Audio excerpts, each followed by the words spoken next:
एक विधेयक को अगर हम देखेंगे, शायद आप लोगों के बीच में परिचालित किया गया है कि नहीं किया गया है, विधेयक की कॉपी आप लोगों को दिया है लोगों ने? देना चाहिए था, तो प्रैक्टिकल ज्यादा होता विधेयक की कॉपी अगर आपके सामने रहती। तो नहीं छोड़ दो। तो सबसे पहले सबसे ऊपर में देखिएगा विधेयक का नाम है, फिर प्रस्तावना है भीतर के पन्ने में, भीतर के पन्ने में भी नाम है, प्रस्तावना है, फिर अलग से उसका संक्षिप्त नाम है, विस्तार बताया गया है, प्रभावी होने की तिथि। ठीक है, विस्तार पर ही हम रुके। कहे विस्तार क्या होगा? विस्तार भाई एक विधेयक ला रहे हैं, इसका विस्तार क्या? अमूमन राज्य विधानमंडल या राज्य विधानसभा में जिस विधेयक पर विचार होता है वो पूरे राज्य से संबंधित है। राज्य की जितनी टेरिटरी है उतनी टेरिटरी में वो प्रभावी होता है। लेकिन कुछ विधेयक ऐसे हैं जो सीमित क्षेत्र के लिए हैं। रांची नगर निगम विधेयक लोहरदगा में लागू नहीं होगा, है ना? इस ढंग का और भी विधेयक हो सकता है। रांची विश्वविद्यालय संशोधन विधेयक, रांची विश्वविद्यालय साईनाथ अपना जो उसका एरिया है उस पर होगा, अमेठी उसका जो अपना एरिया है उस पर होगा। तो विस्तार की दृष्टि से पूरे राज्य तक विस्तृत होने वाला विधेयक और पूरे राज्य को प्रभावित करने वाला विधेयक या उसकी एक सीमा को प्रभावित करने वाला विधेयक। हम लोग जब बिहार में थे तो झारखंड ऑटोनोमस काउंसिल विधेयक या बंगाल में हिल एरिया दार्जिलिंग वाला जो पार्ट है, बाद में उसको वापस लिया उन लोगों ने, तो पूरे बिहार को या पूरे बंगाल को प्रभावित नहीं कर रहा था, एक सीमित क्षेत्र को प्रभावित कर रहा है। और इसके बाद परिभाषा आता है, विधेयक की परिभाषा, उसके बाद उसका प्रावधान है। तो अब क्लियर नहीं है इसमें, हम बताते हैं, हम लोग क्लियर नहीं कर पाए या शॉर्ट करने में हो गया।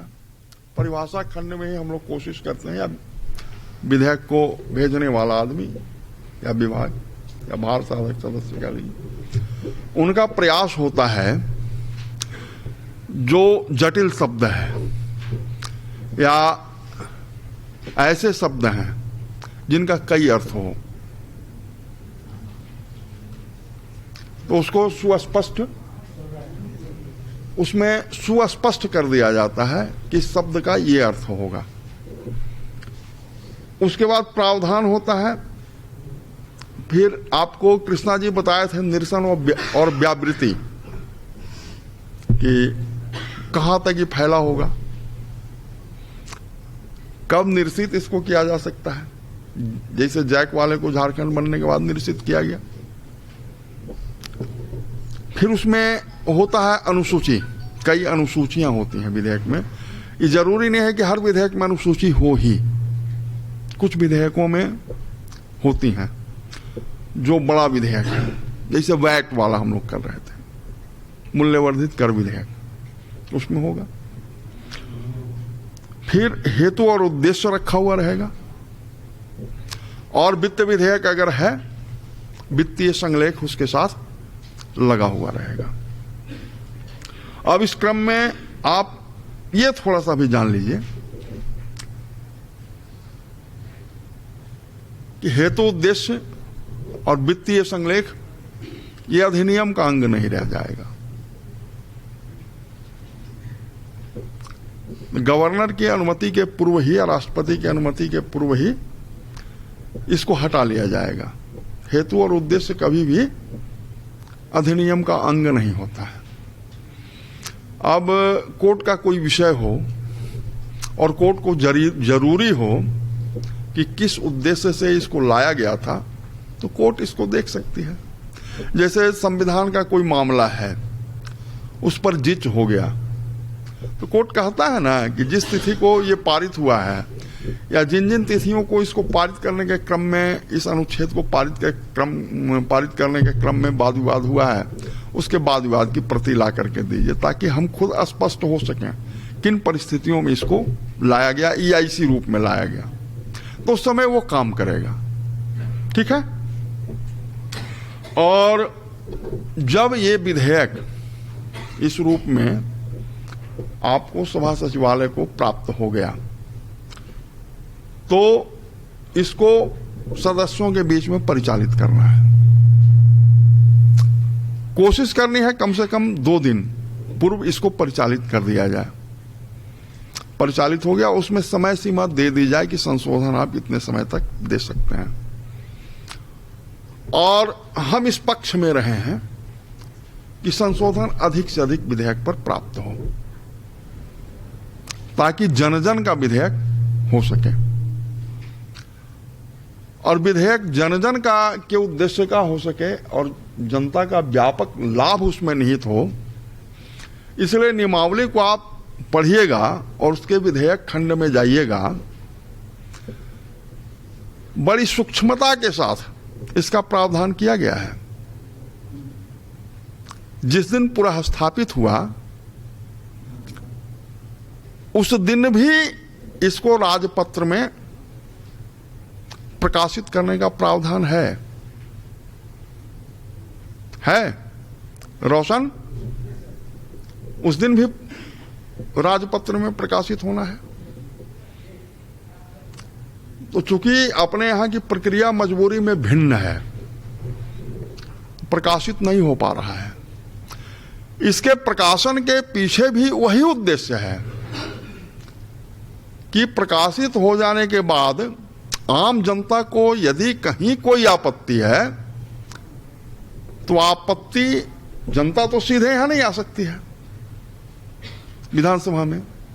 याचिका भी जनता को अगर यहां देनी है तो किसी न किसी सदस्य के माध्यम से देनी है। तो अपनी आपत्तियों को सदस्य के माध्यम से सभा के संज्ञान तक ला सके, जिससे जनता का व्यापक हित हो सके, ये तो है ही। और जब विचारण के क्रम में हम जाएंगे तो विचारण के बाद पारण की प्रक्रिया पूरी नहीं हुई हो। उदाहरण के लिए मान लीजिए कोई विधेयक प्रवर समिति में गया, किन कारणों से प्रवर समिति में गया है, या प्रवर समिति में विचारण की प्रक्रिया पूरी हो चुकी है और किस स्थिति में क्या क्या संशोधनों के साथ प्रवर समिति ने उसको ये किया है, तो सभा में रखे जाने के बाद फिर इसका गजट में प्रकाशन हो सकता है, फिर जनता अपनी राय दे। या प्रवर समिति को यहां तक अधिकार दिया है कि वो जनता को बुलावे कि भाई आप आकर के कोई आपत्ति है तो स्पष्ट कीजिए, वो अधिकार है।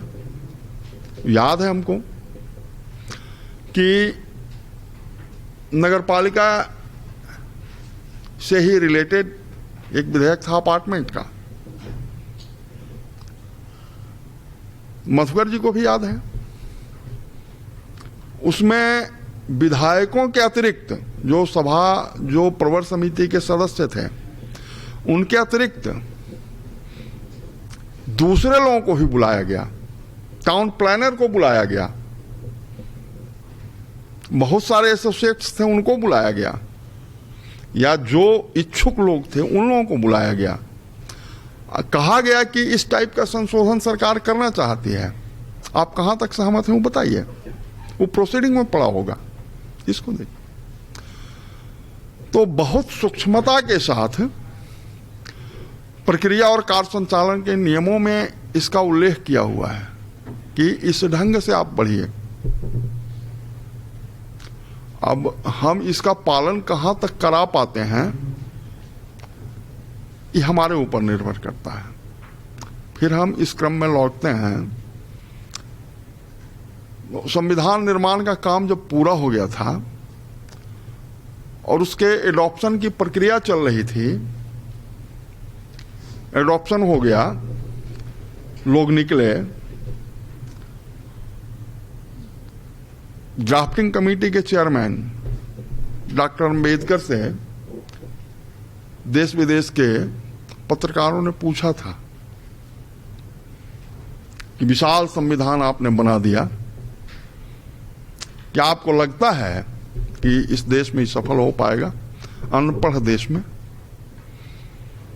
कहा कि सारा कुछ निर्भर करता है संवैधानिक व्यवस्था को संचालित करने वाले लोगों पर। अगर ईमानदार लोग होंगे इसको संचालित करने वाले, संविधान सफल होगा, संवैधानिक संस्थाएं सफल होंगी।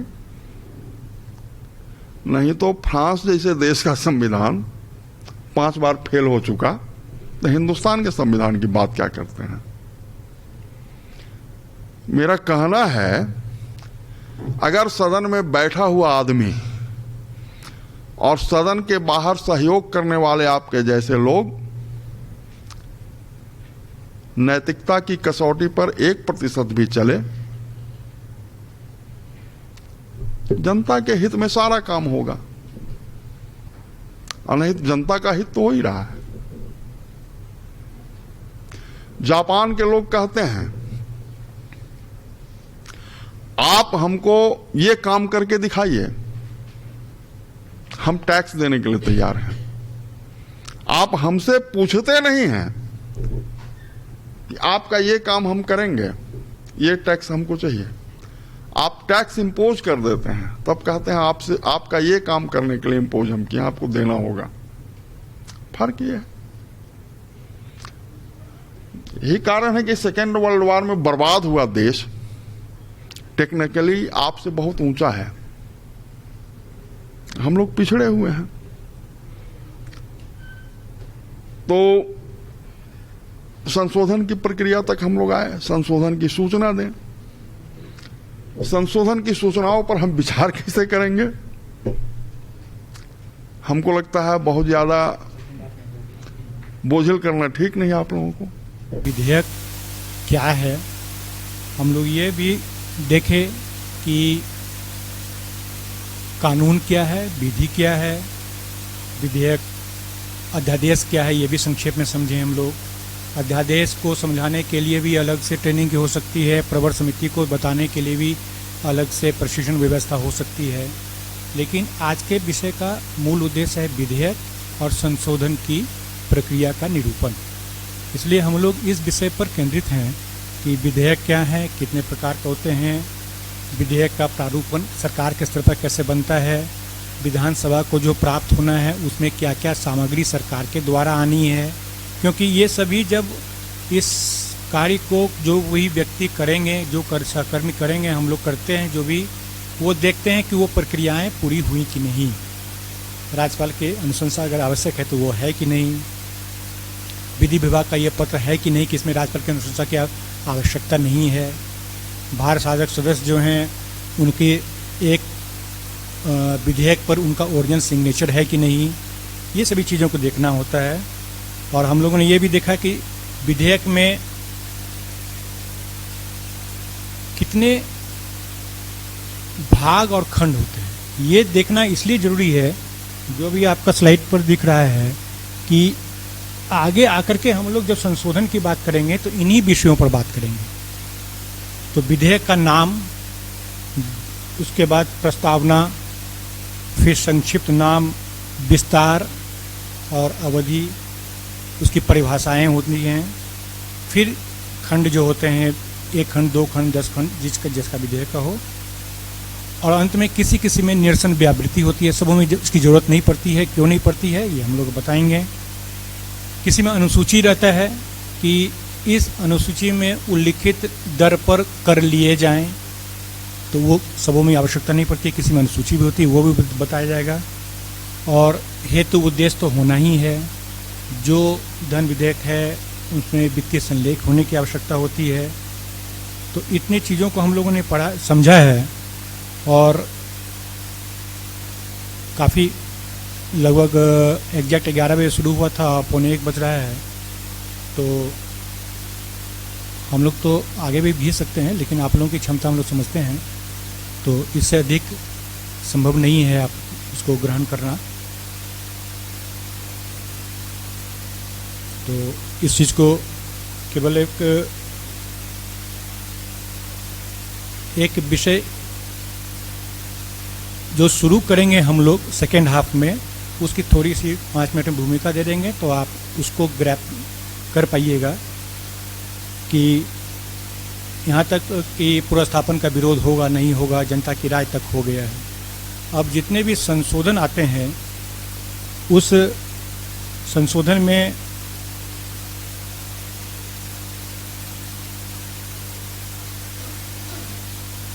अब किसी शब्द को हटाना हो,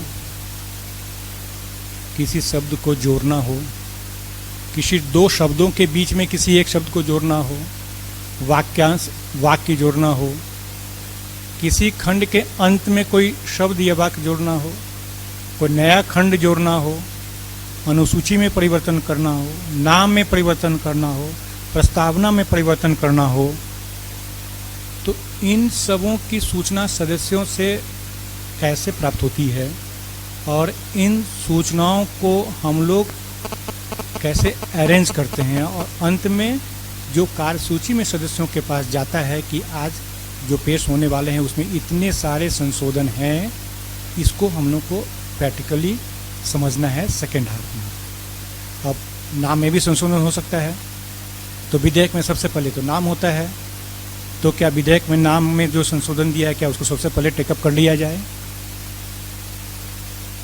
खंड 6 में किसी बहुत सीनियर मेंबर का संशोधन है और खंड 2 में किसी नए मेंबर का संशोधन है, तो क्या 6 वाले को हम पहले रख लेंगे? किसी एक ही खंड में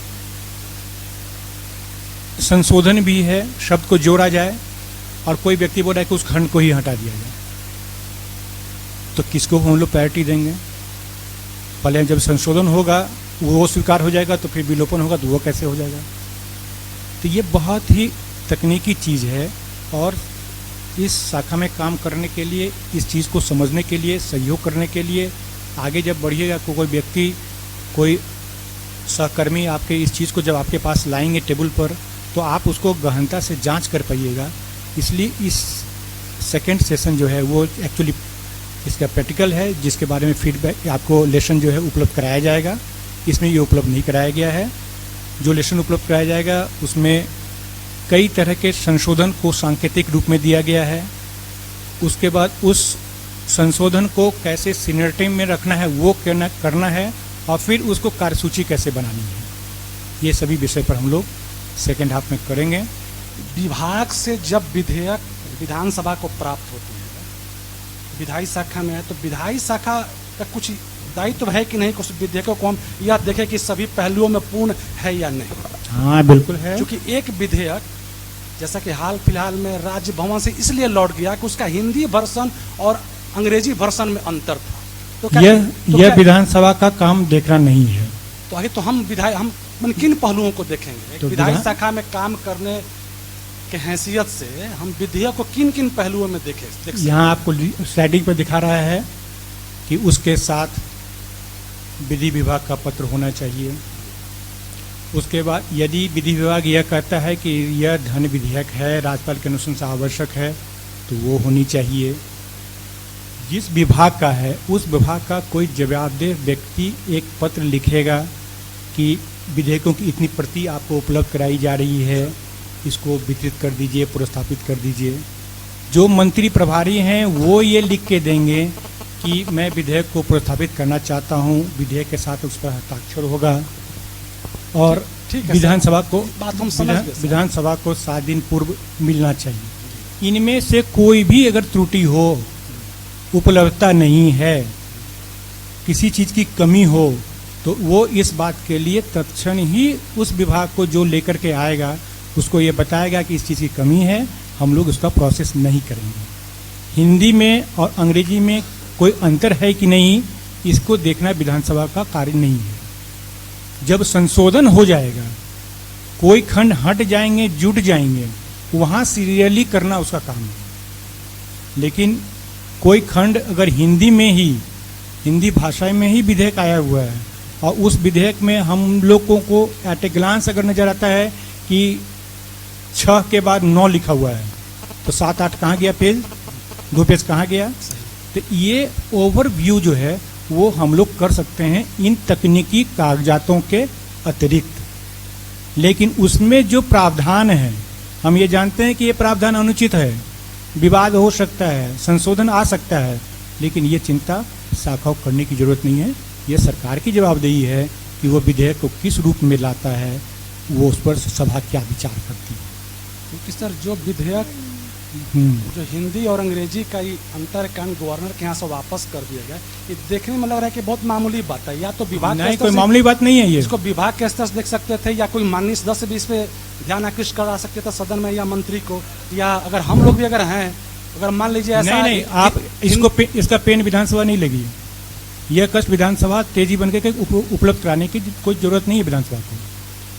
यह विधि विभाग की जवाबदेही है, उस विभाग की जवाबदेही है, उस सरकार की जवाबदेही है, सरकारी पक्ष की, जिसे सभा में उस विधेयक पर जवाब देना है, उसकी वैधता के बारे में बात करनी है, उसके विधेयक को चुनौती देने को इनकार करना है। हम ओवरव्यू कर सकते हैं, लेकिन अब जैसे कोई ये कहता है कि हिंदी में क के बाद किसी कंडी का 6 के बाद क ख है, तो इसका अंग्रेजी रूपांतरण होना चाहिए 6 के बाद ए बी, लेकिन वहां रोमन 1 और 2 लिखा हुआ है। लेट देम, गवर्नमेंट के पदाधिकारी ही इसके लिए उत्तरदायी हैं। विधानसभा को ये क ख के बदले में ए बी के बदले में क ख हो, चाहे रोमन 1 2 हो, ये देखना काम नहीं विधानसभा का। इसलिए इससे एक चीज और पूछ रहे हैं सर, जैसे ठीक है तो रोमन का शब्द की बात हो गई, मान लीजिए हिंदी भाषा में है कि गाय के चारा के बारे में, और अंग्रेजी में आ गया है चीता के चारा के बारे में, और हम देख लिए हैं, ये तो बहुत अंतर हो गया सर। तो क्या सिर्फ हम पोस्ट ऑफिस ही बने रहेंगे? तो सारा तब काम तो हो गया सर सरकार का और सदन का, तब हम लोग कुछ नहीं है। एक मिनट उसको क्लियर, 1 मिनट उसको इसको क्लियर कर लें और बेटर। आपकी नियमावली, अपनी नियमावली को देखिए। नियमावली में स्पष्ट है कि झारखंड विधानसभा की भाषा हिंदी होगी। सबसे पहले ये देखिए, आप सदस्य के विषय में कहे कि सदस्य कोई आपत्ति करता है, सर्कुलेट किस भाषा में विधेयक को करते हैं, ये देखना है। अब बहुत मुश्किल से चौथी विधानसभा के, हमको लगता है 2-3 साल के बाद इस चीज को हम लोग प्रैक्टिस में लाए कि अंग्रेजी रूप में जो विधेयक आ रहा है उस पर भी भार साधक सदस्य का हस्ताक्षर हो। तो इस दुर्दशा की जवाबदेही किसके ऊपर है ना? जवाबदेही लेने के लिए कोई तैयार नहीं। दूसरी चीज, आप कंठ पर सवार हो करके 5 बजे नहीं, 6, 7, 8, 9 और 10 बजे रात में आपके जो सहकर्मी हैं विधायी शाखा में, उनको कहते हैं कि आज की कार्यसूची में लीजिए इसको, कल सुबह तक संशोधन लीजिए और सेकेंड हाफ में इसको पारित कर दीजिए। तो कहीं ना कहीं से मुश्किल स्थिति है हमारी। अब आपका स्पीकर, हम दुर्भाग्य से कहते हैं आज की स्थिति ये नहीं है, शुरू से मावलंकर नहीं बैठा हुआ है कि स्वतंत्र रूप से काम करे। इंग्लैंड में क्या कहा गया था, once a speaker always a speaker. इन्हीं सब चीजों से बचने के लिए आज स्पीकर को अपना सीट बचाना होता है, अपनी कुर्सी बचानी होती है, उसके ऊपर दबाव है, आपके ऊपर दबाव है, इसको कराइए। क्या क्या आप देखिएगा। हम कहते हैं सबसे बड़ी जवाबदेही लॉ डिपार्टमेंट की है। लॉ डिपार्टमेंट क्यों नहीं देखता है? लॉ डिपार्टमेंट का एक अफसर गवर्नर हाउस में बैठा हुआ है। गवर्नर हाउस में वो लॉ ऑफिसर, लॉ सेक्रेटरी को क्यों नहीं कंपेल करता है? क्यों नहीं इसके लिए पनिश करता है? तुम क्या देख करके भेजे थे? और सबसे अंत में फिर हम दोहराते हैं कि झारखंड विधानसभा की भाषा जब हिंदी है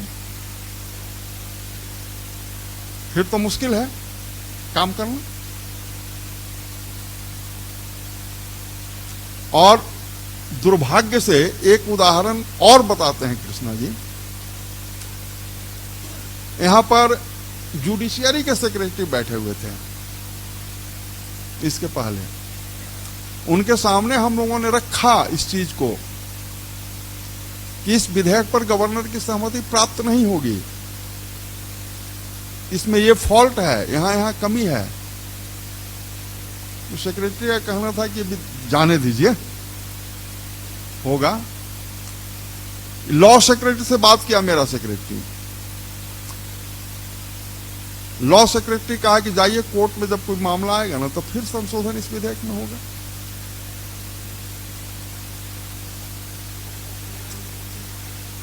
माने यही चीज है कि बिठा है, पूछ रहा था दोष किसका है ना, कोई अपने मत्थे नहीं लेना चाहता। हम क्या करेंगे? दूसरे की जवाबदेही लेने से अपना काम बढ़ता है और वो निठल्ला होता है। ये ऑफिस में भी समझिए, अगर आप प्रसून जी का काम कर दीजिएगा तो वो घर बैठे रहेंगे, आप पर कार्य का बोझ बढ़ेगा। इसलिए जिसका जो काम है वो करे, मैनेजमेंट की पहली शर्त है। इसलिए जिनका जो विषय है वो करें, वो विधि विभाग देखे, वो अपना विभाग देखे, साइन करने वाले मंत्री देखें, लॉ सेक्रेटरी देखें, विभागीय सचिव देखें। इस गवर्नर के यहाँ जाती है तो वहाँ कैसे अब लौट के आ रहा है? अब ज़्यादा अलर्ट है वो लोग। अब दोनों मिला करके टाइम लेकर के 6 दिन पहले ही हम लोग को भेज देता है। अब तो सिस्टम की बात है और हम लोगों को जितना ड्यूरेशन है उस दायरे में हम लोग को रहना चाहिए। नेटवर्क बना करके हम ये कह सकते हैं कि देखिए ये विधेयक आपका पूरा स्थापित नहीं होने वाला है 5 दिन के बाद, क्योंकि ये धन विधेयक है, अनुशंसा प्राप्त नहीं है। राज साहब बोलेगा कि जो विधि विभाग बोलता है कि जो हम लिख के दे दिए हैं कि अनुमति के ये राज्यपाल की अनुशंसा की आवश्यकता नहीं है, रेट दें, हम हाउस में रिलेक्ट कर देंगे। कोई जानकारी मेंबर इस पर आपत्ति करेंगे, अगर बात बनेगी तो मामला रुक जाएगा। कोई इमोशनल होने की जरूरत नहीं है, आराम से काम करना है और भी लंच करना है। धन्यवाद।